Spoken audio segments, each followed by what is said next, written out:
As most of you know who've been here Sunday evening for the past weeks, we've been looking at the book of Job, and I feel like it's a really good study. I've enjoyed it tremendously, and it all came about from the class I teach on Sunday morning to the men. We studied the Job, and it seemed such a good topic. We wanted to study on Wednesday night. Well, that series is all coming to a close. Lord willing, Monday night we'll finish the book. Tonight we're going to focus on one of the chapters that Little did certainly likes a great deal, or so I am told. Those of you who were at social Christian schools on Friday morning heard much of this lesson because we, the men, rotate there, and every Friday we have a lesson, and this lesson was given to them on Friday. I told Dylan he could take a nap tonight since he'd already heard it once, but on second thought, maybe that's not a good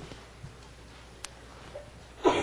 Job was one of the most interesting individuals in the Old Testament. Lived a long time ago.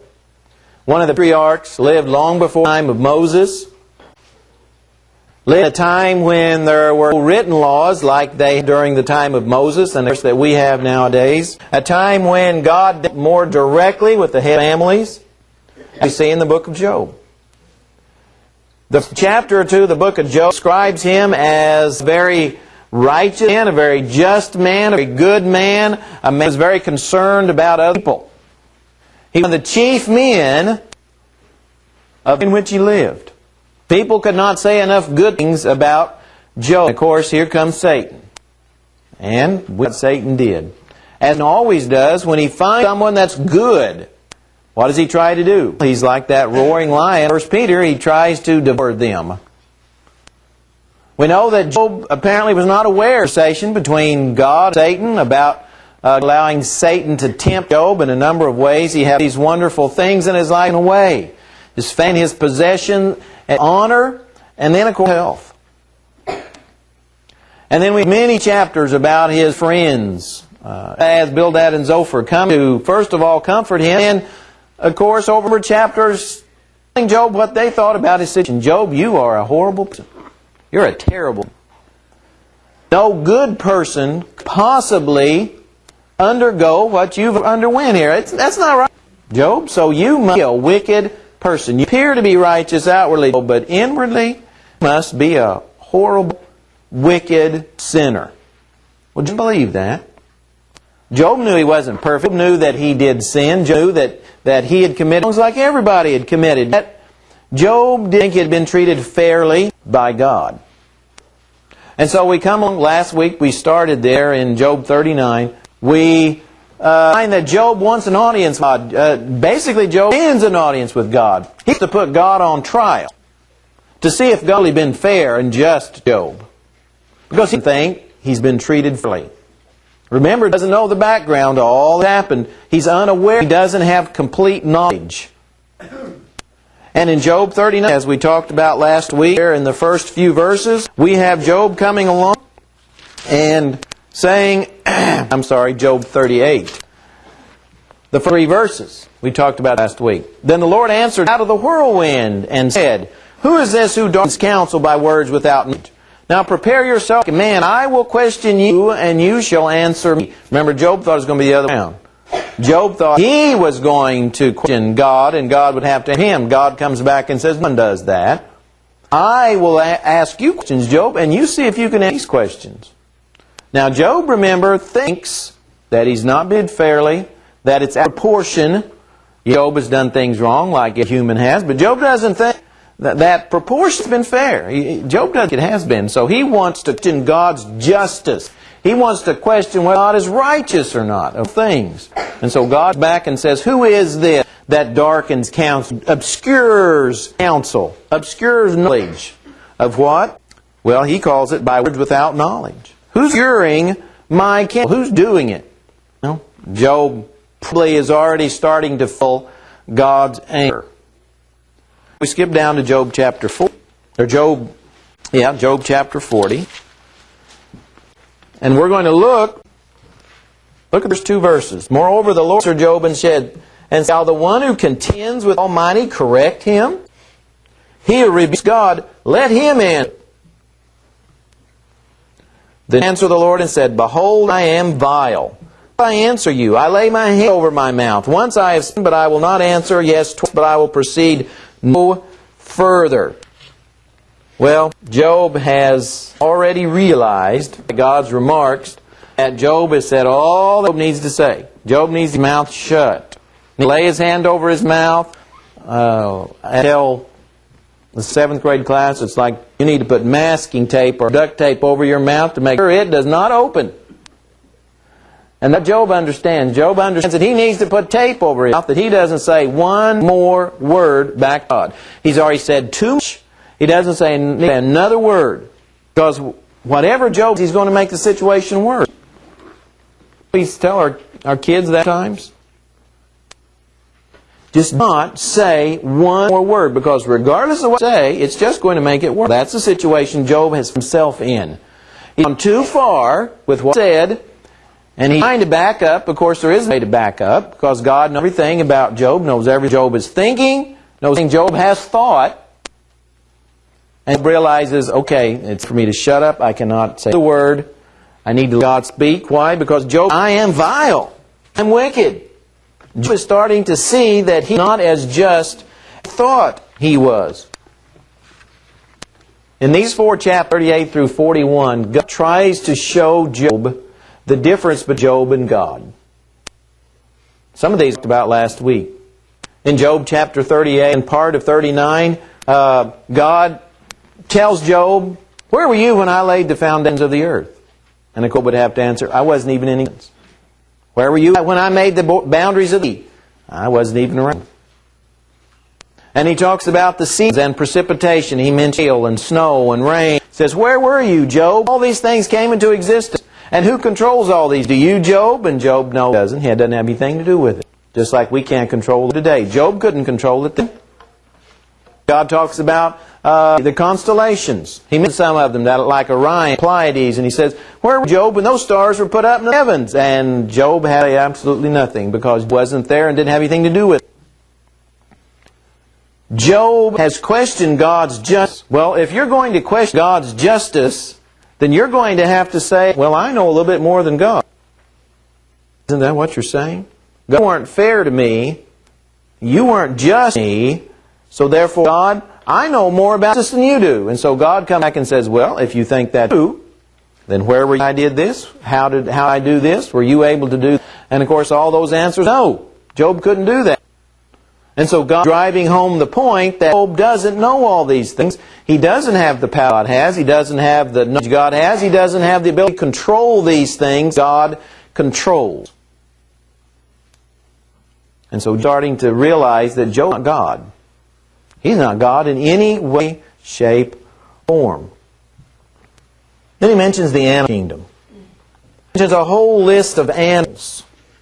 The ostrich, the mountain goat, the wild ox, the raven, the eagle, and a whole list of animals. And God's the one that gave all these unique characteristics. And God comes back and says, Job, the one that created these? Did you create the raven? Did you make them? Did you make the ostrich, Job? And of course the answer is no. I didn't make them, God. Then why are you questioning me, Job? Why are you saying that you know as much as I do? You don't. And of course Job has learned a great lesson. And so we come down to Job chapter 40. And in verse 15, he begins, and then all the way through the rest of 1, God mentions a couple of creatures in the animal kingdom, creatures Job was familiar with, creatures God created, not mythical creatures, but that God said He created. He mentions a couple of them that knew about, either by experience or by past knowledge somehow. So Job knew about them. And so he mentions these two creatures. These were creatures, we might say, at the head of the animal kingdom. Amazing creatures. And God says, Job, you know the creatures, Behemoth and Leviathan. You know these two creatures.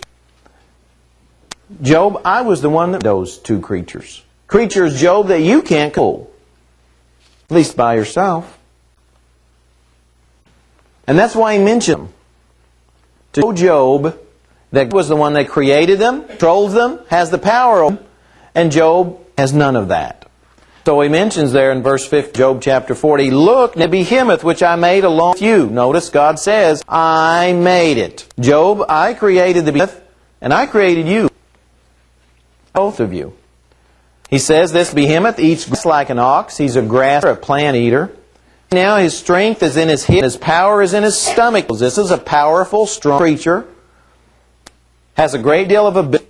He moves his tail like a cedar. This is a powerful tail. I mean, if you have a tail that can move like a cedar tree, that's a powerful one that could do some great damage. And that's why when people say, some people would say this was a hippo or an elephant. Hippos and elephants have the puniest, most pathetic uses for tails you could ever imagine. And nobody would ever say that a hippo or an elephant had a tail of cedar. Certainly not talking about a hippo or an elephant. Even though both animals are strong, certainly don't fit this description though. It says, the sinews of his thighs are tight knit. See how strong they are? His bones are like beams of bronze, his ribs like bars of iron. His skeleton, very, very strong bones in his skeleton. Easily broken. He's the first of the ways of God. Only who made him can bring his sword. Job wouldn't bring his sword near him. But of course, God, the one who made Behemoth, He's not scared of him. God's not afraid of him. God wouldn't have a problem bringing Behemoth down. All it would have to do is, and it'd be done. Surely the mountains yield food for him, and all of the field play there. The mountains yield food. This is a big creature. Eats the plants on mountains. Okay, see how much this large animal would need to eat. And it didn't eat meat. Didn't eat other animals. All the beasts of the field play there. He lies under the lotus trees in a covert of reeds and marsh. The lotus trees cover him with shade. The willows by the brooks surround him. Indeed, the river rage, yet he's not disturbed. He's confident. The Jordan gushes into his mouth. Though he takes it in his eyes, or one pierces his nose, a snare. He wasn't even afraid when he was sitting out in the Jordan if a flood came. I mean, he was so strong and stout, big, that a flood wouldn't wash him away. And would seem to indicate that it's not a creature that we have lived today. So what kind of creature might this have been? Almost definitely some type of extinct dinosaur. A number of them fit the bill very well. There's a group of dinosaurs called sauropods, include Diplodocus and Apatosaurus, and these are both very large dinosaurs. Very strong tails, tall, big skeletons, massive creatures. And of course we could go to the old dinosaurs like the Brontosaurus or the Plesiosaurus. Very huge creatures that were many feet tall, weighed several tons. These creatures would not be afraid of a flood. They had massive tails. When they moved, they could knock people over, knock trees over. Job was aware of this creature. Job knew about this behemoth. Job was familiar with it in some way. Of course, there's reasons why we know that humans and dinosaurs together, but certainly Job was aware of them. Knew about them. Job knew Behemoth was something that he couldn't tame. And yet said, I could do anything to the Behemoth. And Job, yet Job, you're questioning me, and you're questioning whether I'm just and righteous. You're questioning my knowledge. Job had no right to it. Well, he mentions another creature, Job chapter 41. He says, can you draw out Leviathan with a hook, or snare his tongue with a line with a lower? Can you breathe through his nose, or pierce all with a hook? This creature that Job be very cautious to come close to. Difficult creature, putting a hook in him, putting a line in him. He says, make many supplications. Will he speak softly to you? The creature's not afraid of Job. This creature is not afraid of Job in any way. The creature wouldn't speak softly to Job. This creature would be fierce to Job. The creature would not want to be, or Job would not want to be around this creature. Job would be scared of this creature. Will he make a covenant with you? Will you take a servant forever? This animal is so fierce, there's no way he's going to be in submission to Job. This creature is too big and strong and fierce for Job to have anything with. Certainly not going to be Job's servant. Will you play with him, the bird, or will you leash him for your maidens? This animal would not make a good pet. That's what he's saying. Would not make a pet. You would not put a leash on this animal and use him as a pet for children or for the people in your house. You do it. This is a fierce creature, Job. This creature Job knew all about. Job was aware of this creature. Will your companions make a banquet of him, a meal of him? Will they apportion him the merchants? The fishermen are not going to go out in water. This was some type of aquatic creature. They're not going to go out into the water and try to catch this creature and make a meal of him. This creature was far too fierce for that. That was crazy. They weren't about to do that. Can you kill his skin with harpoons or his head with fishing spears? Lay your hand on him. Remember the battle. Never again. Someone that had tangled with this creature one time learned this, and once was enough. They would never ever try and take this creature again. This creature is far too fierce for them to try and take, to handle. Well, any hope of overcoming is false. The idea of man being able to overtake this creature and capture this creature and do something with this creature, that's false. Shall one not be overwhelmed at the sight of him? Not only was this a dangerous creature, this creature was terrible to look at. Scary to look at.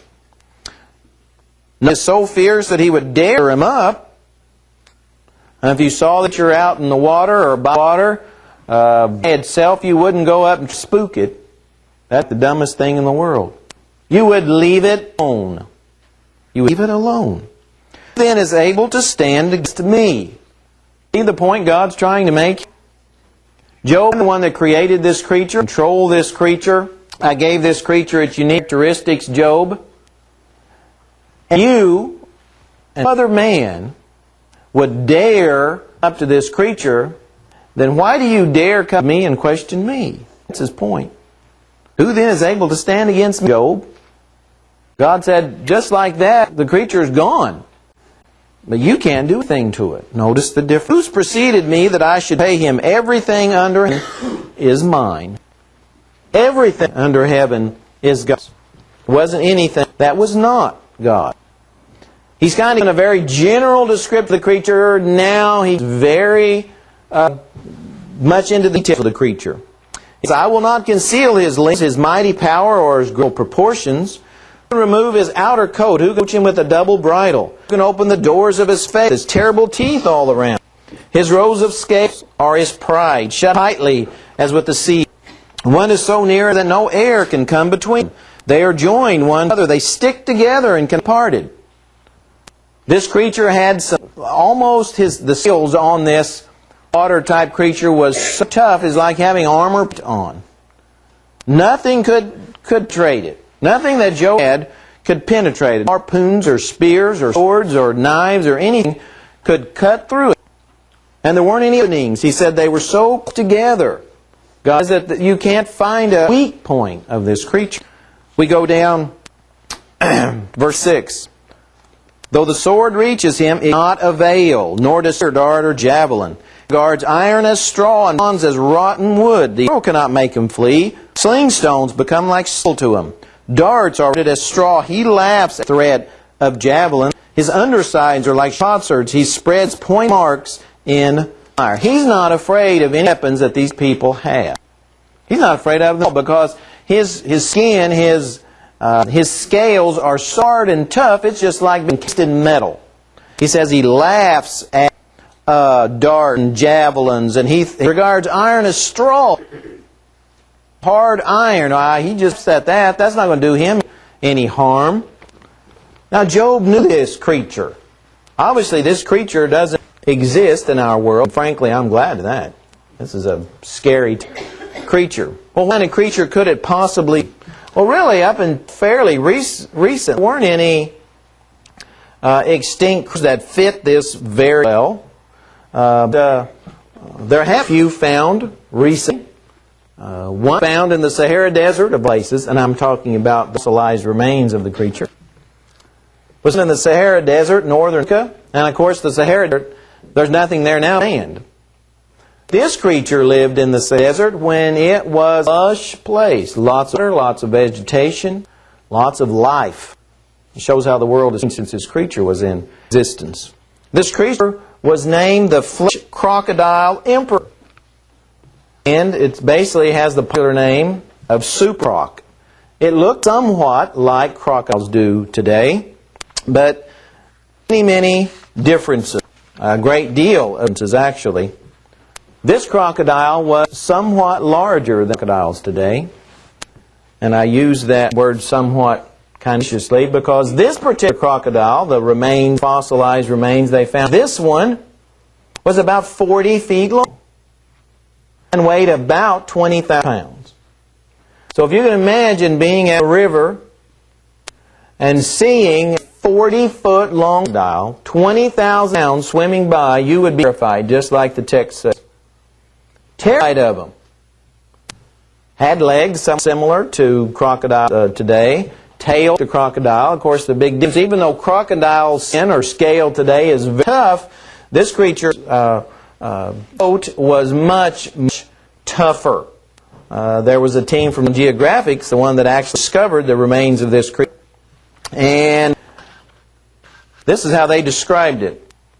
Gorgeous, mused paleontologist Hans Larsen, examining a foot-long bony, which was what it was made of, looked like roofing tile. These would have provided an impermeable shield over Supercroc's neck, back, and tail. This was a creature that would terrify people regardless of what they had. Javelin? Nothing compared to this creature. This creature's head, found the complete skull of this creature. Creature's skull was a terrifying skull. We know what a cross skull looks like and about how it is.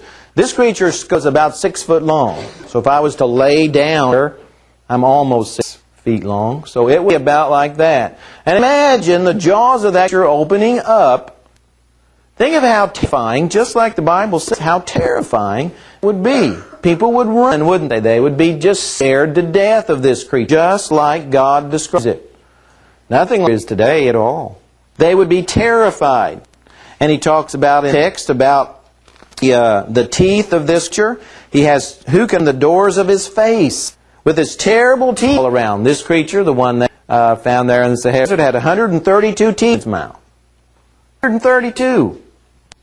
Could rip through and eat and chew on anything. No wonder the Bible says he had terrible teeth all around. It's like the Bible describes. One other thing of significance here. Verse 18, Job 41, says, sneezings flash forth light, eyes are like the eyelids of the moon. Out of his mouth go burning lights, sparks of fire shoot out. Smoke out of his nostrils, as from a burning pot and burning rushes. Death kindles cold, and a flame goes out of his mouth. This creature even scarier. Of course, this must have been a way of describing, some sort of hot breath that this creature would have, but it seems to go much further than that. The creature they found in the Sahara Desert had a huge cavity in its skull. A huge cavity, completely empty. You'd think a cavity was to be.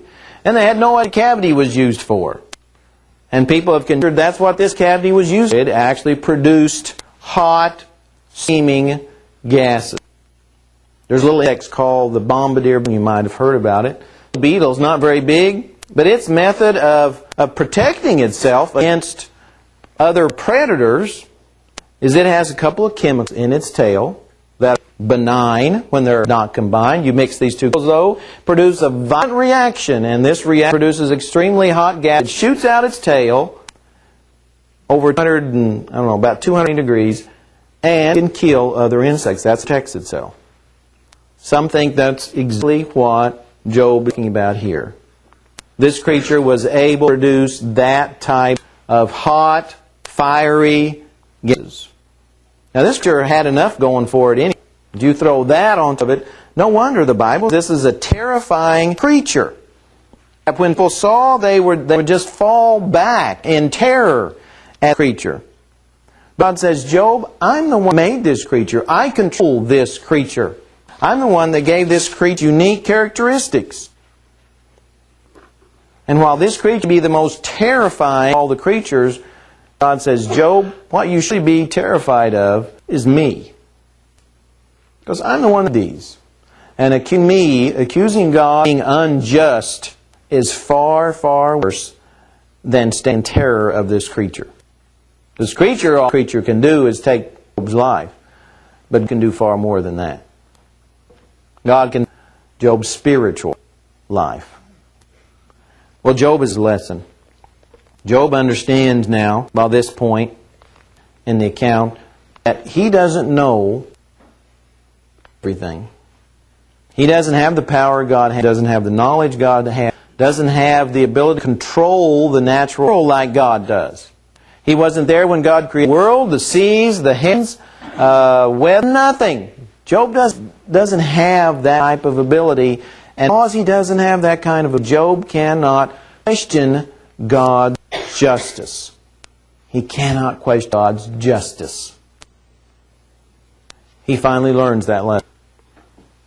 And it took a lot. God had to do a lot of convincing, but Job learns that. Job understands. And we should understand. We don't know everything behind situations that happen. You know, we can see things happen in the world, or we can see things happen in church, and we just don't understand why they're happening. Well, one reason we understand why they're happening a lot is we don't have all the knowledge behind it. Job didn't. And we certainly don't have the right to accuse God, as people often do on TV and radio and everything else, of not being just and not being fair. Why? Because we don't know the situation. And we can't. We don't have knowledge and ability that God does. And to accuse God of being unfair and unjust is about as close to being blasphemous as we can be. And we never ever be accused of blaspheming God. Would you want to contend with Behemoth or Leviathan? No. We certainly don't want to contend with them. We take God at His word and accept what God is. We don't understand everything that's in our life. We don't understand everything that happens in the world or in other people's lives. That's okay. Job learned that lesson. And we'll see next week, Job's end was quite good. Our end will be too, if we learn that lesson, to trust and obey. The Bible tells us that heaven can be our home if we trust and obey. If we trust God's word, take it for what it says, and not question it. God tells us very clearly how one is to become a Christian. One's sins are washed away in baptism. We might question, well, that water doesn't look like it has any power. You're exactly right, it doesn't. It's holy water, like some religions practice. There's nothing holy about it. But we trust and obey. And we can't figure out Christ's blood wash away our sins. We don't even see Christ. We don't even see His blood. We don't. So what do? We trust and obey. So we have the opportunity every time we meet, and we have the opportunity to do what's right every day. And we can go to our pillow at night knowing that we have done what we can do when we simply trust and obey. And so it's up to us to make the right decision. Do you just become a Christian tonight, or a Christian? Do you need to have a confession for each? Well, we can take care of it. And I urge, if you need to take care of it, to do so while we stand and sing this song.